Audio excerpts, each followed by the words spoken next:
ஆய்வகத்திற்கான உரிமை சென்ற அடுத்தபடியாக நமது தேசிய இலக்கிய தீவிரம் அடையாளப்படுத்தப்பட்ட முதன்மை கொள்கை பற்றிய இந்த நல்ல புதுவை செய்திருந்தார்கள்.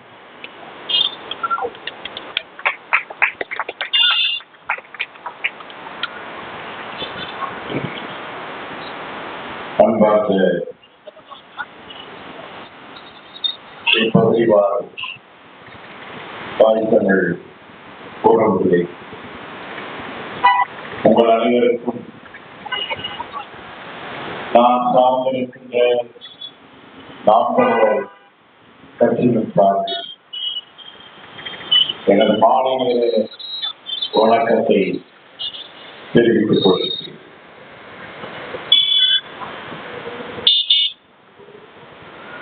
சிலப்பதிகாரத்தில் பெரும்பளவன் இளங்கோடிகள் அரசியல் துணைத்தோருக்கு அறம் கூற்றாகட்டும் என்று பதிவு செய்திருப்பார்.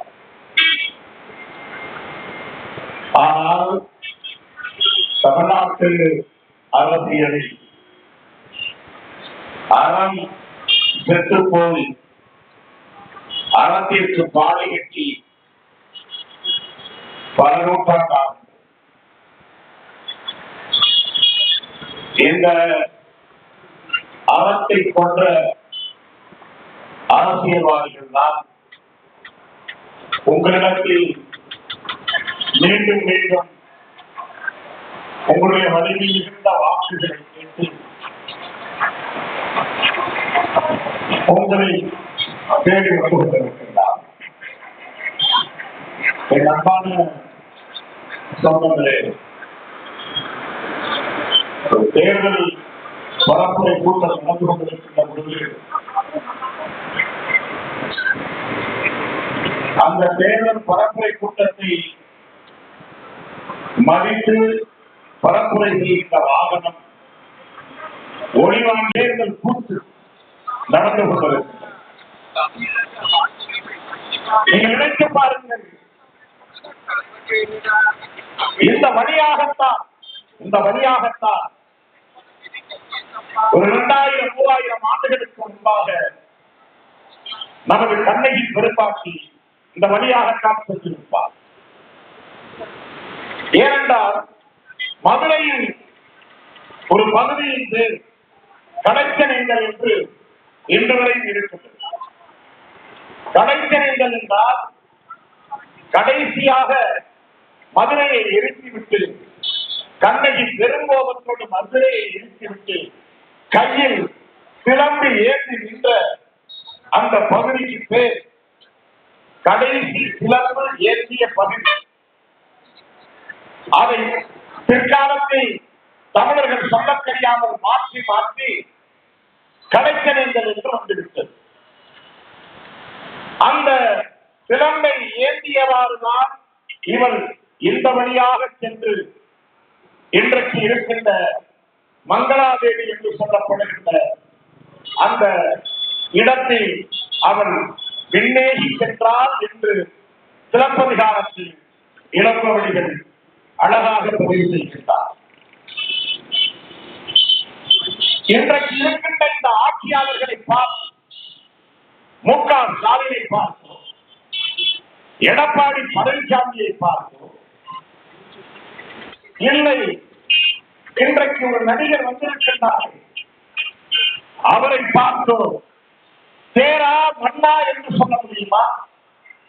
நீ எதிர்க்கும் லாயக்கற்ற ஒரு மன்னன், நீ லாயக்கற்ற முதலமைச்சர், நீ லாயக்கற்ற எதிர்கட்சி தலைவர், நீ லாயக்கற்ற தற்கொலை தலைவன் என்று இன்றைக்கு சொல்ல முடியுமா?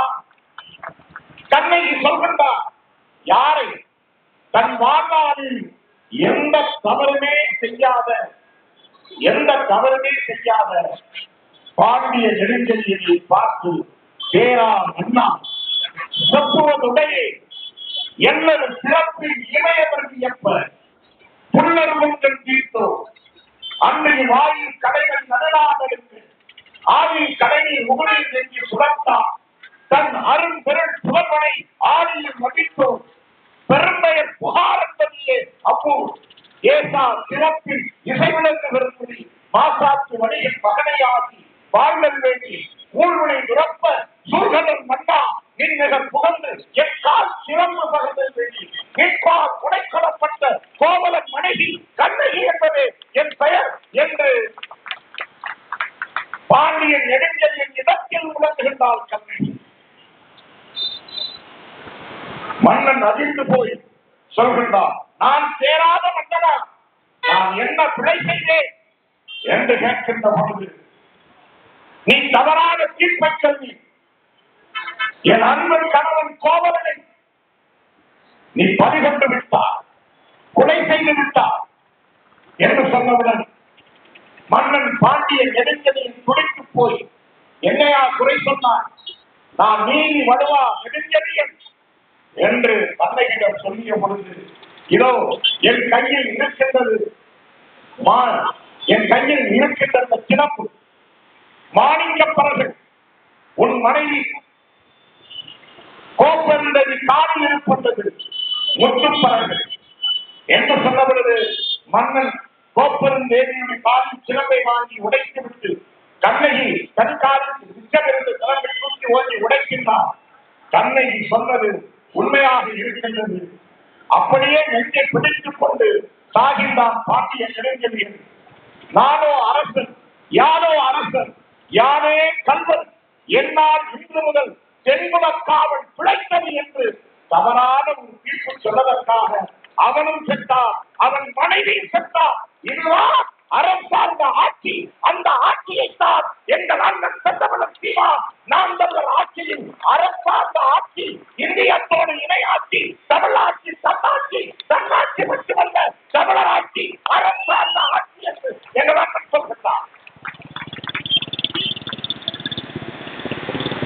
இதை போல இந்த தொகுதியில் போட்டியிடுகின்ற திராவிட முன்னேற்ற கழகத்தில் குடுகுடு வேட்பாளர், கிழக்கு வேட்பாளர், 75 வயதில் பதவி பசியெடுத்து இந்த தேர்தலில் நிற்கின்ற திராவிட முன்னேற்ற கழகத்தின் சட்டமன்ற வேட்பாளர் ராமகிருஷ்ணன் சொல்வாரா, எங்கள் மு.க. ஸ்டாலின் பாண்டிய நெடுஞ்செழியன் போல என்று மனசாட்சியை தொட்டு அண்ணன் ராமகிருஷ்ணனார் சொல்ல முடியுமா? பாண்டிய நெடுஞ்செழியனை போல் நீதி வலுவா ஒரு மிகப்பெரிய ஆட்சியை எடப்பாடி தருவார் என்று தந்திருக்கின்றார் என்று அண்ணன் ஜக்கையில் சொல்ல முடியுமா? கண்ணகியை தவிர எந்த பெண்ணையும் ஏறெடுத்து பார்க்காத உத்தம புத்திரன் எங்கள் அண்ணன் விஜய் என்று இங்கே நிற்கின்ற ஜெகநாத் மிஸ்ரா சொல்ல முடியுமா? யார் சொல்ல முடியும்? எவனுக்கு அந்த தகுதி இருக்கின்றது? எங்கள் அண்ணன் சீமானுக்கும் அந்த தகுதி இருக்கின்றதா? காரணம், எங்களுடைய தலைவராக எங்கள் தேசிய தலைவர் மேலகு பிரபாகரனை நாங்கள் உயிர் கொண்டு நேசிக்கின்ற அந்த வழி பிள்ளைகள் நாங்கள். இதோ கண்ணகி கோயில் பறிபோய்விட்டது. யார் காலத்தில் பறிபோதும்?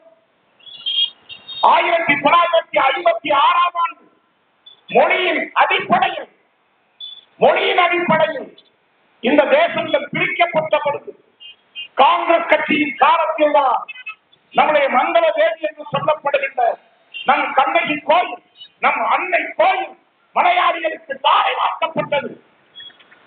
இன்று வரை மாறி மாறி இந்த தமிழ்நாட்டை அதிகாரம் செலுத்திக் கொண்டிருப்பது அண்ணா திராவிட முன்னேற்ற கழகமும் திராவிட முன்னேற்ற கழகமும்.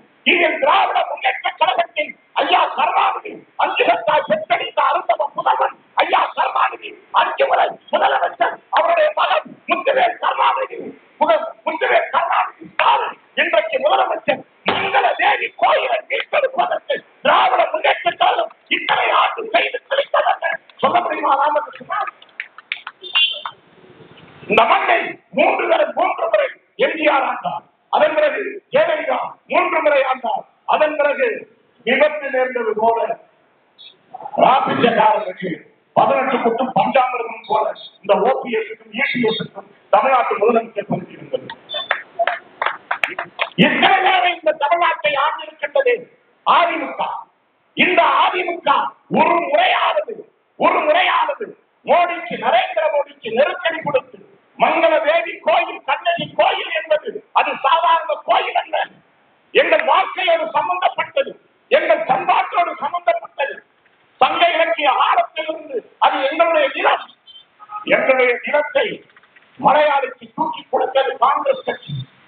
எனவே நரேந்திர மோடி அவர்களே, மங்களவேலி நிலம், மங்களவேலி குடிகொண்டிருக்கின்ற எங்கள் கண்ணகி கோயில் நிலம் தமிழ்நாட்டிற்கு சொந்தமானது.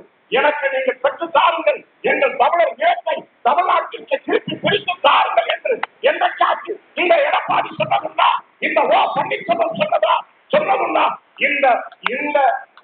இந்த வரலாறு இந்த தற்கொலைகளின் தலைவன் கிரீஷப்பாக்களின் தலைவன் விஜய்க்கு தெரியுமா? ஜெகநாத் மிஸ்ராவுக்கு தெரியுமா? ஜக்கையனுக்கு தெரியுமா? ராமகிருஷ்ணனுக்கு தெரியுமா? திமுகவுக்கு முட்டுக் கொடுக்கின்ற அல்லக்கைகளுக்கு தெரியுமா? இந்த வரலாறு தெரியுமா? அதே போலதான் முல்லை பெரியார். இந்த முல்லை பெரியார் யாருடைய ஆட்சி காலத்தில் பறிபோனது? எம்ஜிஆர் ஆட்சி காலத்தில் பறிபோனது. மத்திய அரசு 18 ஆண்டுகள் கூட்டணி மந்திரி சபையில் இருந்தது திராவிட முன்னேற்ற கழகம். என்னுடைய வயதில் மூத்தவர் சட்டமன்ற உறுப்பினர் ஐயா ராமகிருஷ்ணனுக்கு தெரியுமா? இந்த மண்ணின் மைந்தர், மிகச்சிறந்த சொற்பொழிவாளர், திராவிட முன்னேற்ற கழகத்தில் இருக்கின்ற நாம் மதிக்கின்ற அண்ணன் கம்பன் செல்வேந்திரன் இருக்கின்றார். அவருக்கு இந்த வரலாறு தெரியுமா? தெரிந்தும் நீங்கள் கள்ளமௌனம் காத்துக்கொண்டு எங்கள் நிலப்பரப்பையும் எங்கள் நீர் உரிமையையும் கேரளாக்காரனுக்கும் கன்னடக்காரனுக்கும் ஆந்திராக்காரனுக்கும் தாரை வாக்கி கொடுத்திருக்கின்றன என்றால் என்ன மசுக்களை இந்த ஓட்டம் உங்களுக்கு மீண்டும் என்று தாய் தமிழ் உறவுகளாகிய நீங்கள் மாணவ ரோசன் உள்ள கம்பம் சட்டமன்ற தொகுதியில் வாழ்கின்ற மாணவ தமிழர்கள் அவர்களை நோக்கி நீங்கள் கேள்வி எழுப்ப வேண்டும். இந்த துரோகிகளுக்கு இனிமேலும் நீங்கள் வாக்களிக்க கூடாது. மத்திய அரசோடு 18 ஆண்டுகள் தேவகவுடா அதிகாரத்தில் இருந்தபோது அந்த மந்திரி சபையில் திராவிட முன்னேற்ற கழகம் இருந்தது. ஐக்கிய குஜராத் பாரத பிரதமராக இருந்த பொழுது திராவிட முன்னேற்ற கழகம் மத்திய மந்திரி சபையில் இருந்தது. வாஜ்பாய் இன்னைக்கு சொல்றாங்க பாருங்க, பாசிச எதிர்ப்பு என்று பூச்சாண்டி காட்சியம் பாருங்க. இந்த பாசிச பாரதிய ஜனதா என்கின்ற பண்டார கட்சி தமிழ்நாட்டிற்கு நுழைவதற்கு காரணமாக இருந்ததே இந்த கருணாநிதியும் இந்த எம்ஜிஆரும் தான். அந்த பாரதிய ஜனதாவோடு கூட்டணி வைத்து மந்திரி சபையில் 4.5 ஆண்டுகள் இருந்தது இந்த ராமகிருஷ்ணன் என்கின்ற சட்டமன்ற உறுப்பினர் இருக்கின்ற திராவிட முன்னேற்ற கழகத்தின் கருணாநிதி தான். வாஜ்பாய் அரசாங்கத்தோடு பாரதிய ஜனதா கட்சியோடு பாசிச பாரதிய ஜனதா கட்சியோடு கூட்டணியில் 4.5 ஆண்டுகள் மந்திரி சபையில் இருந்தது இந்த திருத்த திராவிட முன்னேற்ற கழகம். இந்த அயோக்கியன் இன்றைக்கு திமுக அயோக்கியர்கள் அன்றைக்கு வாபஸ் பெற்றிருந்தால் நரேந்திர மோடி ஒரு கேரக்டர் இந்திய வரலாற்றில் கிடையாது. அன்றைக்கு நரேந்திர மோடி குஜராத்தின் முதலமைச்சர். அன்றைக்குதான் குஜராத் படுகொலை நடந்தது. 2000 இஸ்லாமியர்களை துடிக்க கொண்டது. இன்றைக்கு பிரதமராக இருக்கின்ற அன்றைக்கு குஜராத்தின் முதல்வராக இருந்த இந்த நரேந்திர மோடி, இந்த சனாதனவாதி, இந்த இந்துத்துவவாதி, இந்த RSS கும்பல் அன்றைக்கு கருணாநிதி என்ன சொன்னார் தெரியுமா? நரேந்திர மோடி குஜராத்தின் முதலமைச்சராக இருந்து 2000 இஸ்லாமியர்கள் கொண்ட பொழுது இந்த அன்றைக்கு முதலமைச்சராக இருந்தது, தமிழ்நாட்டின் முதலமைச்சராக இருந்தது இந்த திருட்டு கருணாநிதி. இந்த கருணாநிதி என்ன சொன்னார் தெரியுமா? குஜராத்தின் இவ்வளவு பெரிய கலவரம் நடந்திருக்கின்றது, சிறுபான்மையினர் காவலர் என்று நீங்கள் உங்களை எச்சிக் கொண்டிருக்கிறீர்களே, உங்களுடைய துணையோடு தானே மத்தியில் வாஜ்பாய் அரசு நடந்து கொண்டிருக்கின்றது. நீங்கள் பாரதிய ஜனதாவுடன் கூட்டணி மந்திரி சபையில் இருக்கிறீர்களே, குஜராத்தில் ஒரு மாபெரும் இனப்படுகொலை இஸ்லாமியர்களுக்கு எதிராக நடந்திருக்கின்றது. அது குறித்து உங்கள் கருத்து என்ன என்று சொன்ன பொழுது இன்னைக்கு குற்றச்சாட்டு காண்கிறார் தீர்க்காக வரலாற்றில் வசதியாக மறந்து விட்டார்கள் திராவிட முன்னேற்ற கழகத்தை சார்ந்த தொண்டர்கள். இதே கருணாநிதி அன்னைக்கு சொன்னார், அது குஜராத் மாநிலத்தின் உள்நாட்டு பிரச்சனை, அது குஜராத்தின் மாநிலத்தின் உள் பிரச்சனை என்று சொன்னது இந்த கருணாநிதி தான் சிறுபான்மையின மக்கள் காவலன் என்று இன்றைக்கு உங்களை நம்ப வைத்து வாக்கு வேட்டையாடி அதிகாரத்தை சுவைத்துக் கொண்டிருக்கின்ற ஓநாய் கும்பலின் தலைவன் என்ற கருணாநிதி மறந்துடாதீங்க. 18 ஆண்டு மத்திய அரசோடு கூட்டணி. அப்படி வேற எந்த கட்சியாவது வட இந்தியாவில் கூட்டணி இருந்திருந்தால் இழந்த மாநில உரிமைகள் அத்தனையும் பெற்றிருப்பார்.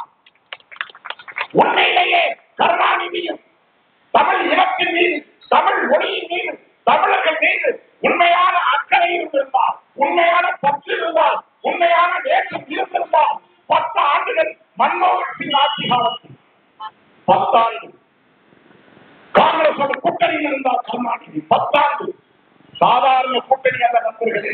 திராவிட முன்னேற்ற கழகத்தை சார்ந்த 9 பேர் அன்றைக்கு மன்மோகன் சிங் காங்கிரஸ் கட்சியில் சோனியா காந்தியின் அமைச்சரவை கேபினட் மினிஸ்டர், திராவிட முன்னேற்ற கழகத்தை சார்ந்த டி.ஆர். பாலு, ஆண்டிப்பட்டி ஆசா, ரகுபதி, எஸ்.எஸ். பழனி மாணிக்கம், ஐயா தென்மண்டல தளபதியாக அன்றைக்கு வளர்ந்த மு.க. அழகிரி, ரசாயனத்துறை அமைச்சர், கப்பல் போக்குவரத்து துறை அமைச்சராக டி.ஆர். பாலு, 9 பேர் திராவிட முன்னேற்ற கழகத்தை சார்ந்த 9 பேர் கேபினட் மினிஸ்டர் எதில் மன்மோகன் சிங் ஆட்சி காலத்தில் காங்கிரஸ் கட்சி கூட்டணியில் இருந்தபோது திராவிட முன்னேற்ற கழகத்தின் தயவால் தான் அன்றைக்கு மன்மோகன் சிங் ஆட்சி தப்பியது. இவருடைய ஆதரவால் தான் அன்றைக்கு 10 ஆண்டுகள் காங்கிரஸ் கட்சி டெல்லியில் ஆட்சி செய்தது. அப்பொழுது ஜெயலலிதா கூட சட்டமன்றத்தில் கிண்டலியாக சொன்னார், மைனாரிட்டி திமுக, மைனாரிட்டி காங்கிரஸ் ஆட்சி. அந்த 10 ஆண்டு ஆட்சியில் 9 பேர் கேபினட் மினிஸ்டர் திராவிட முன்னேற்ற கழகத்தை சார்ந்தவர்கள். கருணாநிதி நினைத்திருந்தால் அன்றைக்கு சோனியா காந்திக்கு, மன்மோகன் சிங்குக்கும் காங்கிரஸ் கட்சிக்கு நெருக்கடியை கொடுத்து முல்லை பெரியார் இழந்த முல்லை பெரியாற்றின் உரிமை பெற்றுத் தந்திருக்க முடியும். மங்களாகவி என்று அழைக்கப்படுகின்ற நம் பண்பாட்டோடு கலந்த நம் அன்னை கண்ணகியோட கோயிலை மீட்டுத் தந்திருக்க முடியும். காவிரி பிரச்சனை தீர்த்திருக்க முடியும். பாலாற்று பிரச்சனையை தீர்த்திருக்க முடியும். கச்சத்தீவு பிரச்சனையை தீர்த்திருக்க முடியும். திருவாரியாட்சி பிரச்சனையை தீர்த்திருக்க முடியும். கொங்கு மண்டலத்து பிரச்சனையை தீர்த்திருக்க முடியும். கம்பம் பள்ளத்தாக்கு பிரச்சனையை தீர்த்திருக்க முடியும். தமிழ்நாட்டின் எல்லா பிரச்சனையும் தீர்த்திருக்க முடியும். ஆனால் தீர்த்தாரா கருணாநிதி? சக்கர நாற்காலி அதிகாரம் டெல்லிக்கு சென்று சோனியாஜி என் மகன் தென்மண்டலம் சோதனையே ரொம்ப சிரமப்படுறான். பாவம், அவனுக்கு ரசாயனத்துறை மந்திரி கொடுத்தேன்.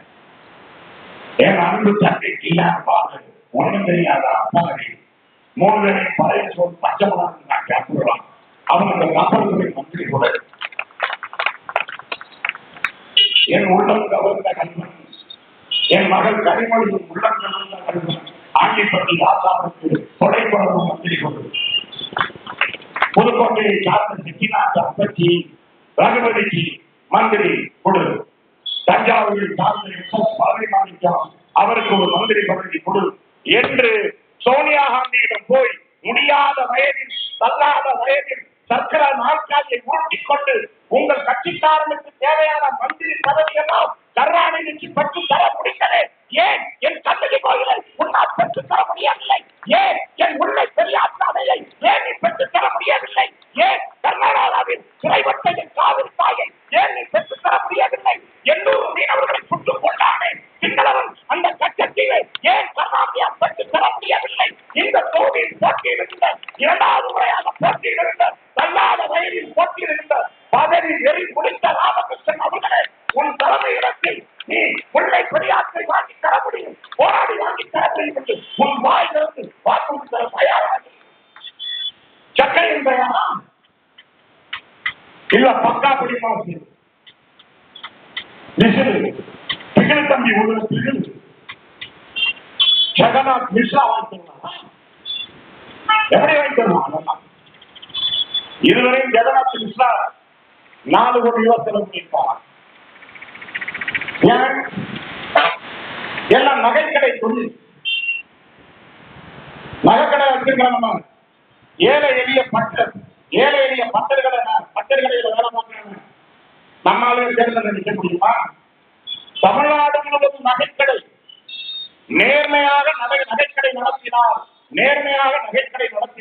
ஒரு இடத்துலதான் நடத்த முடியும். தமிழ்நாடு முழுவதும் நீ நகைக்கடை நடத்தினா நீ என்னமோ கோட்பாடு அர்த்தம். இந்த ஜெகநாத் மிஸ்ரா வெளிப்படையாக பேசுகின்றார்.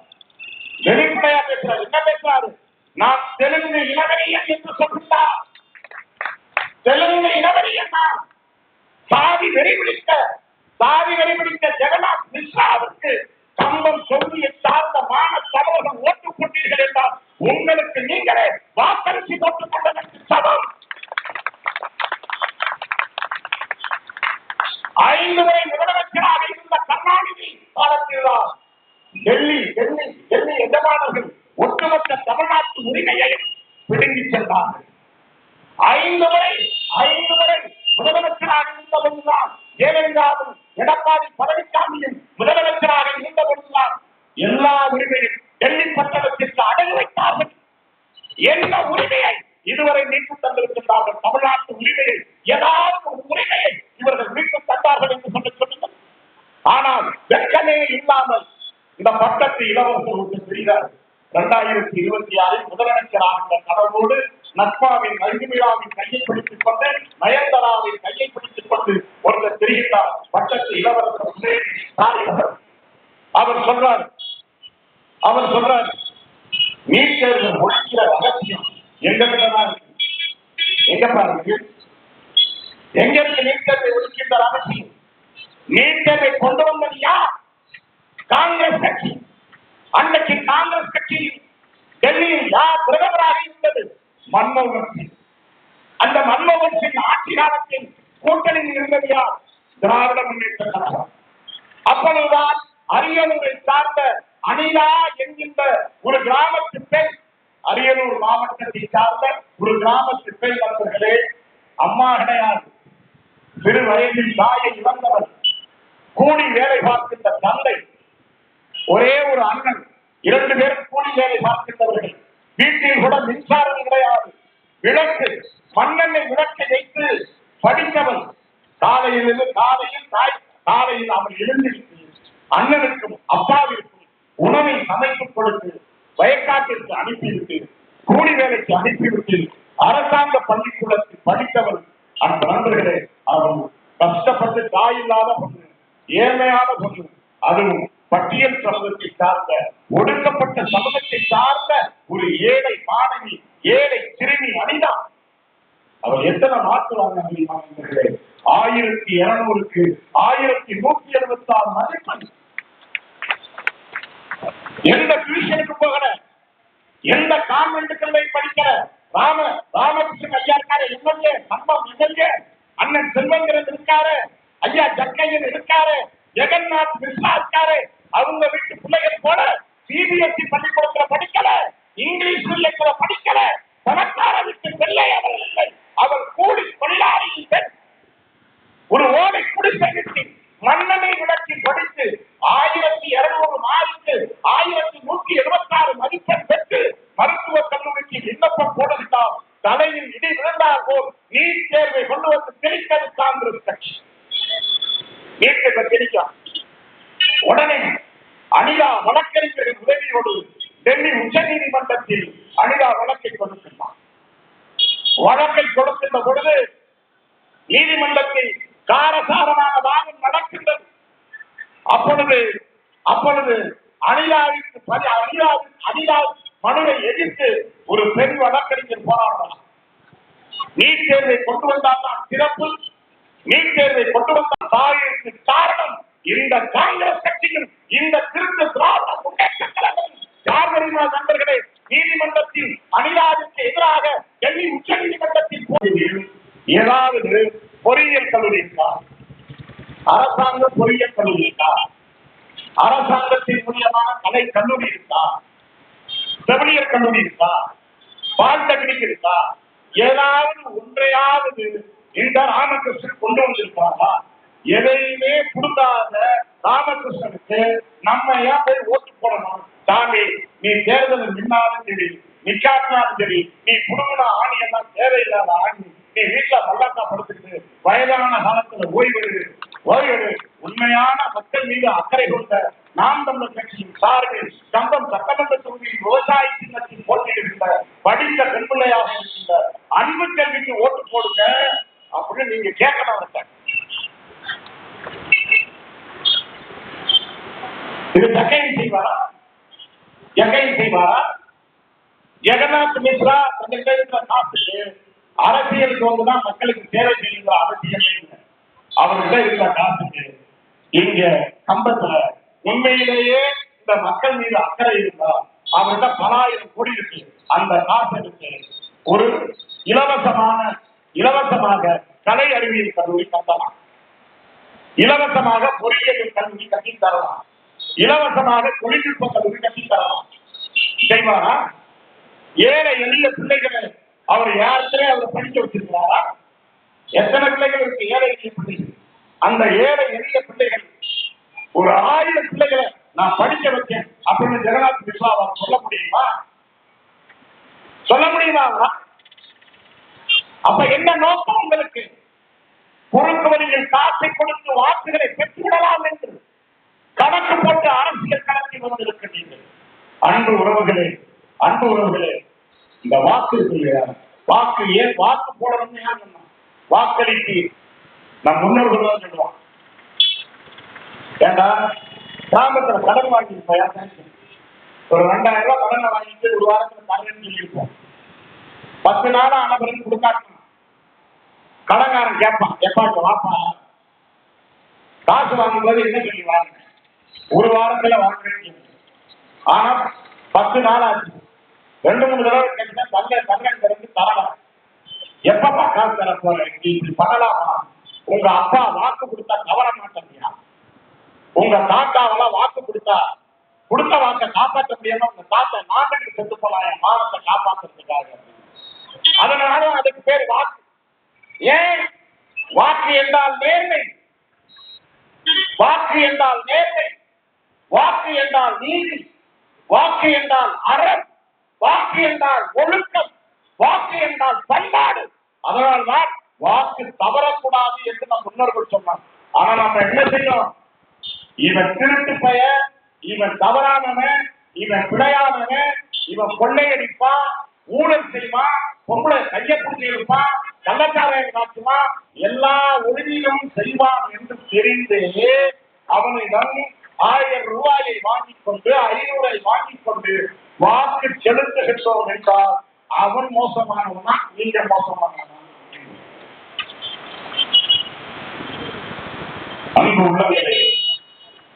அன்பு உள்ளவர்களே, இந்த பிள்ளை பெரியாரனை யார் கட்டணும்? ராமகிருஷ்ணன் கட்டினதா?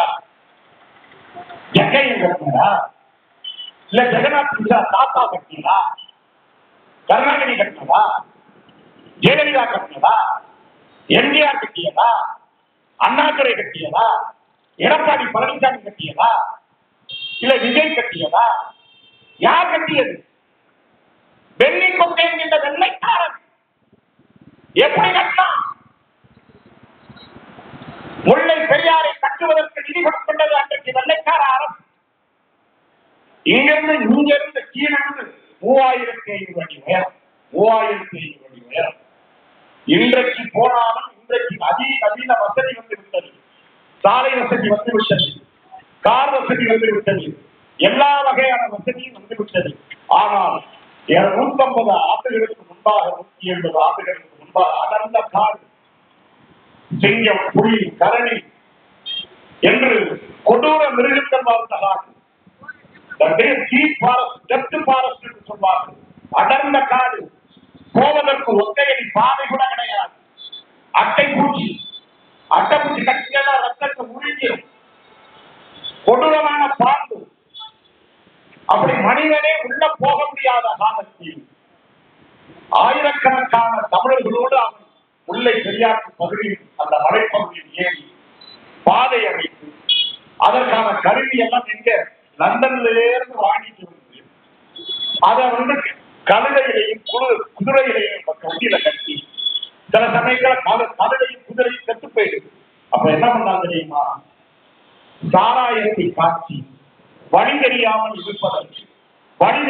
இருப்பதற்கு ஏழை தொழிலாளர்கள் எல்லாம் சாராயத்தை வாங்கி குடிச்சிட்டு அந்த போதையில நூற்றுக்கணக்கான கிலோ கொண்டு வந்த இயந்திரங்களை இங்கே இருந்த முதல்ல சுமந்து 3500 அடி உயரம் கொண்டிருக்காங்க. நினைச்சு பாருங்க, ஒரு 50 கிலோ மூட்டை 20 ரேஷன் அரிசிய கடையில நம்ம கொண்டு வர முடியல, ஸ்கூட்டர்ல வச்சு கொண்டு வரணும். ஒரு வாரத்தால தூக்கி போக முடியல. இன்னைக்கு இருக்கிற சின்ன பயன்கள், படிக்கிற பயன்களுக்கு ஒரு 5 கிலோ அரிசி தூக்க முடியல, அவ்வளவு பலவீனமா இருக்கும். ஆனால் அன்றைக்கு நினைத்து பாருங்கள், அவ்வளவு கஷ்டப்பட்டு போய் அணையை கட்டி கொண்டிருக்கின்ற பொழுது வெள்ளம் அடிச்சு அவனுடைய உயர் அதிகாரிகள் சென்னைக்கு கூப்பிடுறான், குற்றஞ்சாட்டுறான், நீ பணத்தை கையாள பண்ணிட்ட, நீ பணத்தை பிரித்த, நீ ஒழுங்கா அணையை கட்ட, இனிமே பணம் தர முடியாது என்று சொல்ற. கலங்கி போய் நிற்கிறார், டெல்லிக்கும் கலங்கி போய் நிற்கிறார், மூங்கியெல்லாம் வாடி போய் வீட்டிற்கு வருகின்றார். அவன் மனைவி அவனை தோளோடு தோல் சேர்த்து என்ன பிரச்சனை என்று கேட்கின்ற பொழுது, இப்படி என்னை தவறாக குற்றம் சாட்டுகின்றார்கள், முல்லை பெரியார் அணையை கட்டப்பட்டார், மதுரை, தேனி, திண்டுக்கல், ராமநாதபுரம், சிவகங்கை மாவட்டம் எல்லாம் செழிப்பான மாவட்டமாக மாறும். தேனி, போடிநாயக்கனூர், கம்பம், பள்ளத்தாக்கு இந்த பகுதியெல்லாம் முப்போகம் விளைகின்ற பூமியாக மாறும். ஏழை எளிய மக்கள் விவசாய கூலிகளாக இருக்கின்றார்கள், தரிசு நிலங்களாக இருக்கின்றது. எனவே இந்த அணையை கட்டிக் கொடுப்பதற்கு நமக்கு வழி இல்லாமல் போய்விட்டது என்று கலைஞர் இருக்கின்ற பொழுது எண்ணிக்குட்டி மனைவியார் கட்டி அணைத்து ஆறுதல் சொல்லி, வாருங்கள் 2 பேரும் டெல்லிக்கு 2 பேரும் இங்கிலாந்து போவோம், நம் எல்லா சொத்தையும் விற்று நாம் இந்த அணையை கட்டிக் கொடுப்போம். ஏழை மக்கள், ஏழை எளிய மக்கள் பாசன வசதி பெற்று பசியாரி அவர்கள் வாழ்க்கையை செழிப்பாக வாழட்டும் என்று கணவன் மனைவியும் வெள்ளிக்கும் அவரது மனைவியும் இங்கிலாந்து சென்று சேர்த்து வைத்திருந்த நகையெல்லாம் விற்று, சேர்த்து வைத்திருந்த சொத்தையெல்லாம் விற்று, தன் பரம்பரையெல்லாம் சேர்த்து எல்லா சொத்தையும் விற்று இந்த அணையை கொண்டாந்து கட்டினார் நண்பர்களே. தன் சொந்த காற்றில் அணையை கட்டினார் நண்பர்களே. என்னுடைய இங்கிருந்தோ சொந்த வெள்ளைக்காரன் அந்த பெண்ணிக்குதான் நமக்கு கடவுள், அந்த பெண்ணிக்குதான் நமக்கு தெய்வம். அவன் இல்லை என்றால் முல்லை பெரியாறு கிடையாது. அவன் இல்லை என்றிருந்தால் இன்று வரை ஒரு செழிப்பான பூமியாக கம்பம், பள்ளத்தாக்கு, தேனி, போடிநாயக்கனூர், உசிலம்பட்டி, ராமநாதபுரம், சிவகங்கை மாவட்டம் இந்த பகுதியெல்லாம் இந்நேரம் பொட்டல் காடாகத்தான் இருந்தது. இப்படி ஒரு அணையை கருணாநிதி கட்டியிருப்பாரா? எடப்பாடி கட்டியிருக்கின்றாரா? இங்கே இருக்கின்ற ராமகிருஷ்ணன் கட்டி தந்திருக்கின்றாரா? ஜக்கையன் கட்டி தந்திருக்கின்றாரா? இல்ல எம்எல்ஏ கணக்கில், சட்டமன்ற கணக்கில் பல கோடி ரூபாயை இறைத்துக் கொண்டிருக்கின்ற ஜெகநாத் மிஸ்ரா இது போன்ற அணையை கட்டி தருவாரா? கட்டி கொடுத்த அணையை வெள்ளைக்காரன் கட்டி கொடுத்த பெண்ணிக்கும் தன் சொந்த செலவில் கட்டி கொடுத்த அணையையே காப்பாற்றி தர முடியாத இந்த தருதலைகள் தான் நமக்கு சிறந்த ஆட்சியையே தரப்போகிறார்களா? இந்த தருதல பயன்படுத்தா உங்கள் வலிமை மிகுந்த வாக்குகளை தரப்போகிறீர்களா? என் அன்பு நண்பர்களே, என்னின் வயதான உறவுகள், வயதில் மூத்தவர்களே, அனுபவம் நிறைந்தவர்களே, இந்த வாக்குறுதியை எப்படி கிடைத்தது தெரியுமா? சாதாரணமா வாங்கிட்டு போறீங்க. சொல்றாங்க இந்த பெண்கள் எல்லாம் மயங்கி திரிகிறாங்க. மு.க. ஸ்டாலின் 5000 ரூபாய் கொடுத்தார். 5000 ரூபாய் யாரு? ராஜாத்தி அம்மா செல்வாக்கு காத்தா, கருணாநிதியோட செல்வாக்கு காத்தா 5000 ரூபாய் காத்து. இந்த மாதம் 1000 ரூபாய் மகளிர் உதவித்தொகை கொடுத்தாங்க. யாருக்கு காசு? திமுக சொந்த காசா? மு.க. ஸ்டாலினுடைய சொந்த காசா? இல்ல ராமகிருஷ்ணனுடைய சொந்த காசா? யாருடைய காசு? இந்த காசு யாருடைய காசு தெரியுமா நண்பர்களே? பட்டியல் சமூகத்தின் மேம்பாட்டிற்காக, பல்லர், பறையர், அருந்ததியர் மக்களுடைய மேம்பாட்டிற்காக ஒதுக்கப்பட்ட தொகை. அந்த தொகையை எடுத்து மகளிர் உதவி தொகை என்று இவர் கொடுக்கின்றான் என்றால் எவ்வளவு பெரிய அயோக்கிய கீழர்களாக இருப்பார்கள்.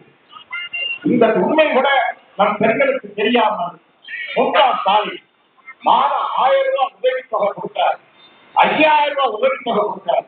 யாருடைய காசு கொடுக்கிறார் என்று யாராவது உங்களுக்கு தெரியுமா? தயவு செய்து புரிந்து கொண்டிருக்கிறது. அந்த தொகை பட்டியல் சமூக மேம்பாட்டிற்காக, பட்டியல் சமூக மக்களினுடைய மேம்பாட்டிற்காக கொடுக்கப்பட்டது. அந்த தொகையை எடுத்துதான் மகளிர் உதவி தொகையாக லஞ்சமாக இந்த கருணாநிதி மகன் முத்துவேல் கருணாநிதி ஸ்டாலின் கொடுத்துக் கொண்டிருக்கிறார்.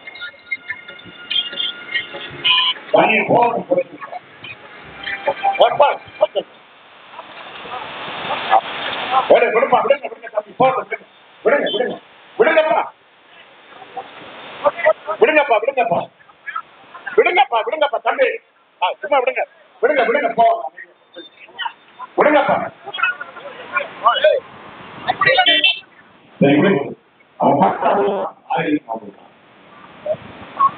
இது சரியா இருந்தா நம்ம இப்படி பட்ட கட்டி போக கட்டிட்டு இருக்கோம். இது சரியா இருந்தா நம்ம பட்ட கட்டி போக கட்டிட்டு இருக்கோம். அப்ப நீங்க நினைத்து பாருங்கள் ஒடுக்கப்பட்ட பட்டியல் சமூக மக்களுக்காக ஒதுக்கப்பட்ட நிதியை திருடித்தா இவங்க மகளிர் உதவி தொகை கொடுப்பாங்க. பேரை பார்த்தீங்களா? நிதியை ஒடுக்கப்பட்ட மக்களுடைய நிதியை திருடி 12,000 கோடி ரூபாயை திருடி எடுத்து லஞ்சமாக 3 மாதத்துக்கு முன்னாடி 5,000 ரூபாய் கொடுக்கணும். அதுல விளக்கம் இல்லை. இந்த 2,000 ரூபாய் கோடைகால உதவித்தொகை. இந்த வருஷம் மட்டும்தான் கோடைகாலம், போன வருஷம் கோடைகாலம் இல்லையா? இந்த 2,000 ஓவாவை எடுத்துட்டு போயிடலாம்.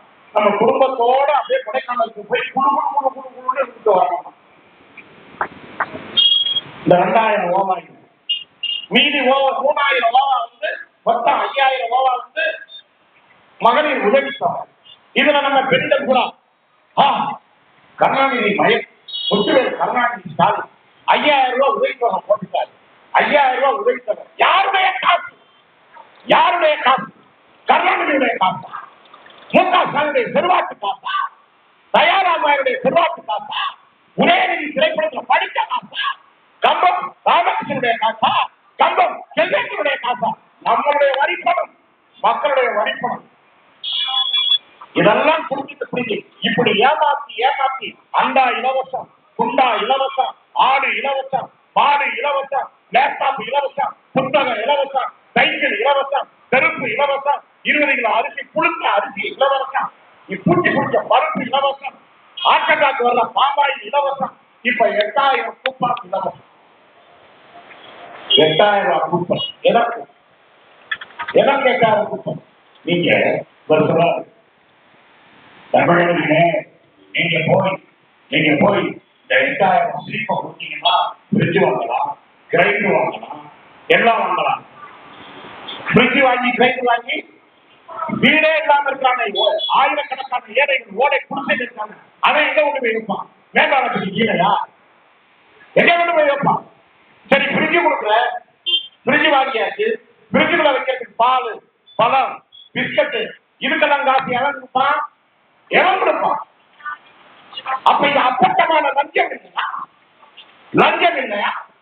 நாம கேட்பது என்ன? படித்துவிட்டு தமிழ்நாட்டில் படித்த மாணவர்கள், கல்லூரி படிப்பை முடித்த மாணவர்கள் 1.25 கோடி பேர் வேலை வாய்ப்பு அலுவலகத்தில் பதிவு செஞ்சு காத்திருக்காங்க.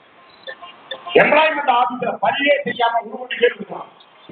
ஏறக்குறைய படித்த இளைஞர்கள், பட்ட படித்த இளைஞர்கள், பெண்கள், பொறியியல் படித்த மாணவர்கள், பிஇ படிச்சு எம்பிஏ படிச்சிருக்கிறான். நம்ம வீட்டு பிள்ளைகள் கேட்டு பாருங்க. யாரா இருந்தாலும் இந்த ரோட்ல போற ஒரு 10 இளைஞர்களை பிடிச்சு தம்பி என்ன அதுக்கு மேல எம்பிஏ எங்க போற? ஸ்விக்கில வேலை பார்க்கணும். ஏண்டா, எங்க ஆயிரத்தை கஷ்டப்பட்டு படிக்க வச்சு, காலேஜிலையும் படிக்க வச்சு, இருந்த காப்புத்த அரசு நிலத்தை அதையும் அதிர்த்து படிக்க வச்சு, பிஇ படிச்சு அதுக்கு வேலை கிடைக்காம எம்பிஏயும் படிக்க வச்சு, ஏதாவது ஒரு நல்ல வேலை, அரசாங்க வேலை, டாடா இருந்தாலும் கவர்மெண்ட் வேலை கிடைக்கும் எங்க ஆயிரத்தை வயிற்ற கட்டி வாயை கட்டி படிக்க வச்சா கடைசியில போய் சாப்பாட்டு மூட்டையை தூக்கி விற்கிற வேலை 15,000. இதுதான் திராவிடமான ஆட்சியர். இதுதான் சாதனை. நீங்கள் என் மக்களாகிய நீங்கள் என்ன சொல்ல கேட்க வேண்டும்? புழுத்து போன 20 கிலோ அரிசி எனக்கு வேண்டாம்டா, பூச்சி பிடிச்ச பருப்பு எனக்கு வேண்டாம்டா, மலேசியாவிலிருந்து இறக்குமதி பற்றிய பாபாய், அந்த பாபாய் வந்த பிறகு இங்க கிட்னி பெருகி இருந்தது. அந்த பாபாயில நம்ம வீட்டுல புறங்க ஆரம்பிச்ச பிறகுதாங்க வெட்ட பிரிப்பு வந்தது. அந்த பாபாய் கம்ப்ளைண்ட் வந்தது. இன்னைக்கு பிறக்கிற பிள்ளைக்கு கூட சுகர் கம்ப்ளைண்ட் இருக்கு. நம்ம தாத்தனுக்கு சுகர் இருந்துச்சா, நம்ம பாட்டனுக்கு சுகர் இருந்துச்சா, நம்ம முப்பாட்டனுக்கு சுகர் இருந்துச்சா, பிபி இருந்துச்சா, ஹார்ட் அட்டாக் இருந்துச்சா, எங்கேயாச்சும் சொல்லுவாங்க அவனுக்கு மாரட போது செத்து போயிட்டு லட்சத்துல ஒருவனுக்கு மாரட போகும். ஆனால் இன்றைக்கு எல்லாருக்கும் ஹார்ட் அட்டாக், எல்லாருக்கும் ரத்த அழுத்தம், எல்லாருக்கும் இதய அடிப்பு, எல்லாருக்கும் சுகர் கம்ப்ளைண்ட். ஏன்? ஏனென்றால் இந்த பாமாயில் இந்த ரேஷன் கடையில கொடுக்குற அந்த அழுக்கு பிடிக்க சக்கரை இது எனக்கு வேண்டாம், இது எனக்கு வேண்டாம்டா. எனக்கு தரமான மருத்துவம். ராமகிருஷ்ணன் இருக்காரு, திடீர்னு அட்டாக் வந்துருது. நைட்ல ஐயோ தோப்போமோ ஜெயிப்போமோ பயங்கர அட்டாக் வந்துருது.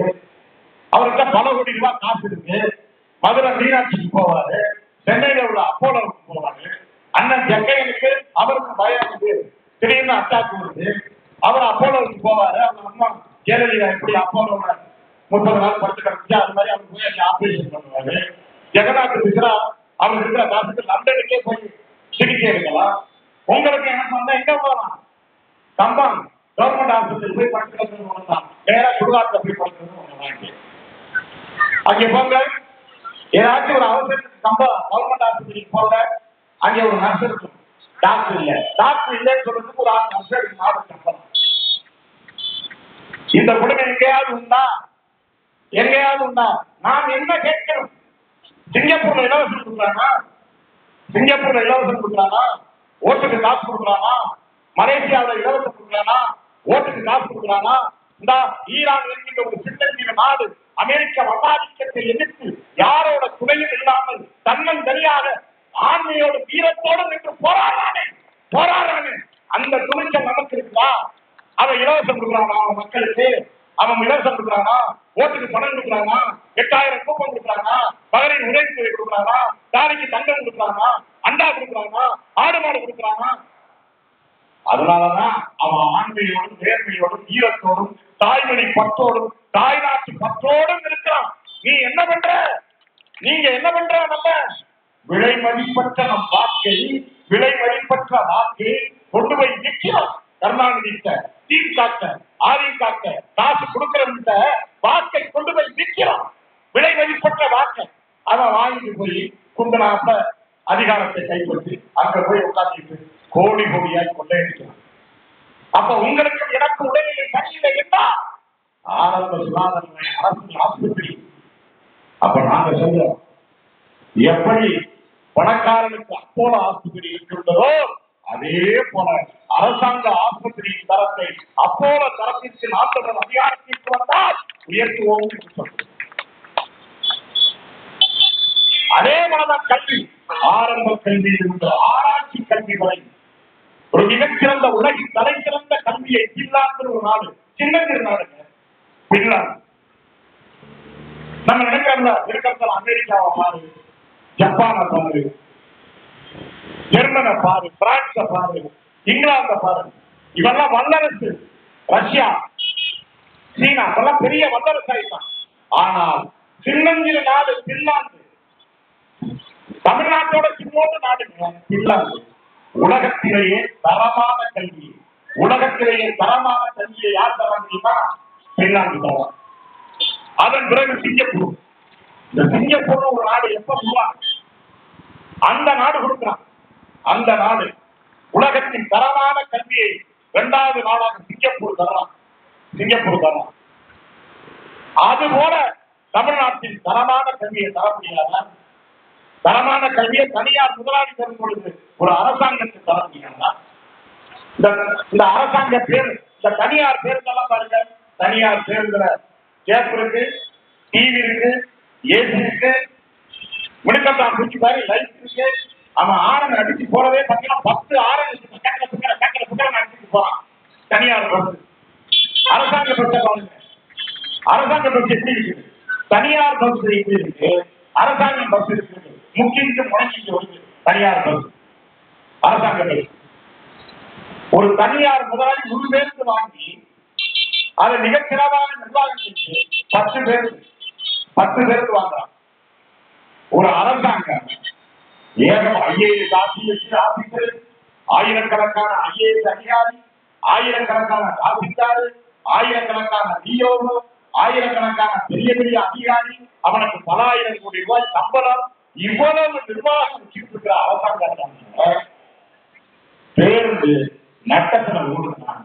அப்புறம் உனக்கு எந்த வசதியும் காட்டியாது. வாழ தெரியாதவனுக்கு கொண்டாட்டி இருக்கு, ஆள தெரியாதவனுக்கு ஆட்சி அதிகாரம். நட்டத்துல நடக்கிறது ஒரு துறை ஆண்டாண்டு காலமாக 1990 இருந்து அரசு சேவைக்கு நட்டத்தில் இருக்கு. மின்சார வாரிய நட்டத்தில் இருக்கு. ஆசிரியர்களுக்கு சம்பளம் போட முடியல, செவிலியர்களுக்கு சம்பளம் போட முடியல, பேராசிரியர்களுக்கு சம்பளம் போட முடியல. இன்னும் கொடுமை என்ன தெரியுமா? ஓய்வு பெற்ற அரசு ஊழியர்களுக்கான ஓய்வு ஊதியத்தை 30 வருஷமா திருப்பி பேச கொடுக்கல. அப்ப என்ன கேட்டா, நிதி இல்லை. இதுக்கெல்லாம் நிதி இல்லை. மகளிர் உதவித்த 1000 ரூபாய் உங்களுக்கு மட்டும் எப்படா நிதி வந்துச்சு? மிக்சி கொடுக்க எப்படி நிதி வந்துச்சு? பிரிட்ஜ் கொடுக்க நிதி எப்படி வந்துச்சு? இப்பொழுது போல 20 அரிசி கொடுக்க எப்படி நிதி வந்துச்சு? இதுக்கெல்லாம் எப்படி நிதி வந்துச்சு? அந்த நிதிதான் 10 லட்சம் கோடி. எப்படி உலக வங்கியில கடனை வாங்கி அந்த கடன்ல இலவசமா கொடுத்து நாட்டை கடன்கார நாட்டாக மாற்றி கஜானாவை காலி பண்ணி ஒரு வருஷத்துக்கு தமிழ்நாடு அரசு கட்ட வட்டி எவ்வளவு தெரியுமா? கடனுக்கு 48,000 கோடி. இந்த 48,000 கோடி எப்படி கட்டாயம் தெரியுமா? டாஸ்மார்க்ல 50,000 கோடி வருவாய். எப்படி நம்ம குடலை குடிக்க வச்சு, கருக வச்சு, குண்டாடிய கருக வச்சு, கொண்டாட்டி தாலியை அறுத்து 50,000 கோடியை எப்படி கட்டலாம்? இவன் வாங்கின கடனுக்கு வட்டி கட்டலாம். இதுதாங்க ஆட்சி. அது அதிமுகவாக இருந்தாலும் சரி, திமுகவாக இருந்தாலும் சரி, இதையெல்லாம் தூக்கி எறிந்து விட்டு தூய தமிழராட்சி வளர வேண்டும். அதற்கு சந்தை பொருளாதாரம், சாராய பொருளாதாரம் தீர்வல்ல. அதற்கு தற்சார்பு பொருளாதாரம், உற்பத்தி பொருளாதாரம், மண் சார்ந்த பொருளாதாரம் வேண்டும் என்று நாங்கள் முன்வைக்கிறோம்.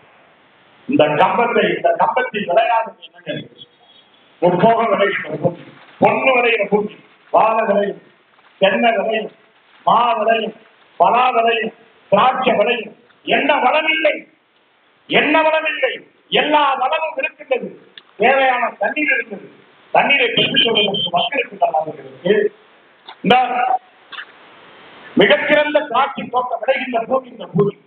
சுருளிப்பட்டி இந்த பகுதி எல்லாமே ஒரு திராட்சை தொழிற்சாலை. அந்த திராட்சை தொழிற்சாலையிலிருந்து உலகத்தில் தரம் வாய்ந்த வயல் தயாரிக்கலாம். இவன் மாதிரி மொலாய்ச்சியத்திற்குள்ள கரும்பு சக்கை, அந்த கரும்பு சக்கையிலிருந்து அந்த மொலாய்ச்சியிலிருந்து காட்சி எடுக்கிற மாதிரி சாராயம், அதை குடிச்சா என்ன பண்ணும்? வாய், வயிறு, குடல், குத்தாடி எல்லாம் வந்து கிட்னி ஃபெயிலியர் ஆகி கை நடுங்கி செத்து போக வேண்டியதான். ஆனால் தரம் வாய்ந்த வயல் திராட்சை ரசத்தை உற்பத்தி செய்து அரசாங்கமே உற்பத்தி செய்து வெளிநாடுகளுக்கு ஏற்றுமதி செய்யலாம். பல ஆயிரம் கோடி ரூபாய் வரவு, பல ஆயிரம் கோடி ரூபாய் வருமானம் கிடைக்கும். பல லட்சம் பேருக்கு வேலை கிடைக்கும். வாழை நார் அந்த வாழை நார் சட்டை, பேண்டு, சேலை, பாவாடை எல்லாத்தையும் தயாரிக்கலாம். வெளிநாட்டில் தயார் பண்ற வாழை நார் சென்னையில இருக்கு தயார் செய்யலாம். வாழை பழம், வாழை காய், தேங்காய் மட்டை எல்லாவற்றும் விடுப்பா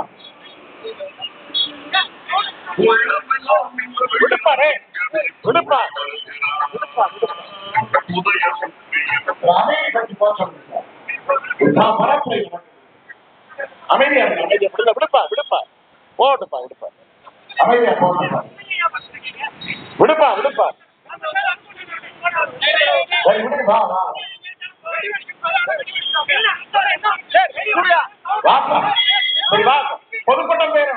பொதுக்கூட்டம் நேரம் போய் வாப்பா, பொதுக்கூட்ட நேரம் போய் வாங்க. அவங்க நோக்கமும் தெரியல. என்ன தேர்தல் ஆணையம் கவனிக்கணும். தேர்தல் ஆணையத்தோட செயல்பட்ட காவல்துறை இதெல்லாம் பாதுகாக்கணும். சட்டத்தை மீறுவதே அதிகாரத்தில் இருக்கிறவங்கதான் சட்டத்தை மீறுவாங்க. இவ்வளவு சட்டத்தை மீறுகின்ற பொழுது தேர்தல் ஆணையம் என்ன செய்யுது, காவல்துறை என்ன செய்யுதுன்னு தெரியல. இந்த அராஜகத்தை ஒழிப்பதற்காக தான், இந்த கொடுமையெல்லாம் ஒழிப்பதற்கு அதிகாரத்தில் உள்ள எவ்வளவு திமிரோட அடையலான்னு பாருங்க. மீண்டும் மீண்டும் இந்த அதிகார திமிரோட அடையில இவங்களுக்கு அதிகாரத்தை கொடுத்தோம்னா என்ன நடக்கும்? இதான் நடக்கும். விடுப்பா விடுப்பா, சும்மா இருப்பா. அப்ப எவ்வளவு சர்வாதிகாரம் என்று பாருங்க. தேர்தல் ஆணையம் உத்தரவு போட்டு வெடி வெடிக்க கூடாதுன்னு ரெடி போடுறாங்க. ஒரு கூட்டம் நடந்துட்டு தொடர்ச்சியா வர்றாங்க. பார்க்க போறது தொடர்ச்சியா வர்றாங்க. திட்டமிட்டு இந்த கூட்டத்தை தவிர்த்து நிறுத்தும் நோக்கத்தோடு இந்த திராவிட கும்பல், அயோக்கிய கும்பல், கோழ கும்பல், லஞ்சமாக இருந்த கும்பல், இந்த கும்பல் தான் ஒட்டுமொத்த தமிழ்நாட்டின் உரிமையை டெல்லிக்கு அடகு வைத்த இந்த திருட்டு திராவிடத்தை தெரியாமல் தமிழ்நாடு முன்னேறாது. இந்த லஞ்ச பேரவையை, இந்த ஊழல் பேரவையை, இந்த ரவுடி கும்பலை, இந்த அராஜக கும்பலை ஒழித்து கட்டாமல் என்றையும் தமிழ்நாடு உருப்படாது. கண் முன்னால் சாட்சி பாக்குறீங்க. எவ்வளவு அராஜகம் பார்த்தீங்க. என்ன திமிர் என்றால் வேற எதுவுமே இல்லை.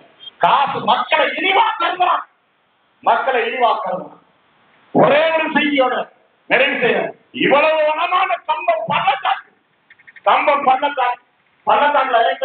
விலகு விளையுது, ரப்பர் விளையுது, தேயிலை விளையுது, காப்பி தோட்ட விளையுது, உலகத்தின் தரமான மிளகு விளையுது. இதுக்கெல்லாம் சர்வதேச சந்தையை பெற முடியாதா? இதே சர்வதேச சந்தையை பெற முடியாதா?